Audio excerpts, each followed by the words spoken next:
Oui, merci beaucoup, Monsieur le Président. J'ai retourné avec Monsieur Starfield. On est allé rapidement tantôt sur le pourcentage de main-d'œuvre et vous êtes en train d'en parler justement. Bon, vous dites que là, vous débutez à engager des travailleurs étrangers, que c'est une tendance forte parce qu'il y a moins de locaux qui sont disponibles. Je vous ai posé la question, est-ce que de majorer le maximum de 10 à 20 était suffisant?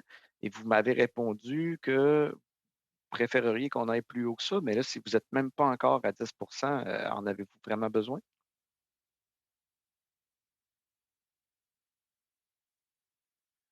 Cross or Eh bien, le défi auquel nous sommes confrontés en ce moment, c'est qu'on doit les héberger.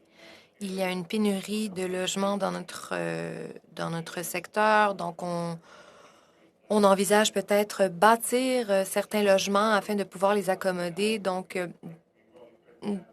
dès qu'on sera confiant qu'on pourra euh, défrayer les coûts, eh bien, on aimerait embaucher davantage de travailleurs étrangers temporaires afin de pouvoir atteindre notre objectif de vente pour l'année.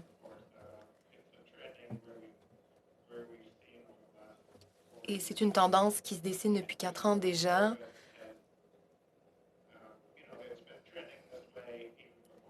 Et c'était le cas avant la COVID. La COVID a bien entendu eu un effet aggravant sur cette tendance, mais je ne pense pas que ce sera le jour et la nuit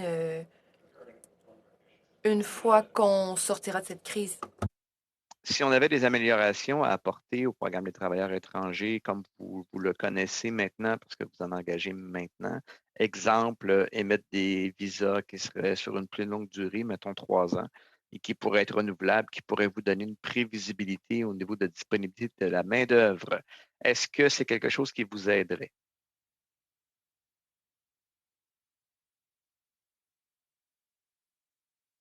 yeah, I guess the Donc, plus nous pouvons avoir des employés qui restent longtemps avec nous, mieux c'est, car il y a des personnes très intelligentes dans ces nouveaux employés qu'on pourrait former pour qu'ils puissent occuper des postes ayant des exigences plus techniques. Certains ont les compétences pour devenir chef d'équipe, mais en vertu du programme actuel, ils ont seulement le droit de demeurer au pays pendant une période de 12 mois. Donc, si on pouvait les garder au pays plus longtemps, eh bien, cela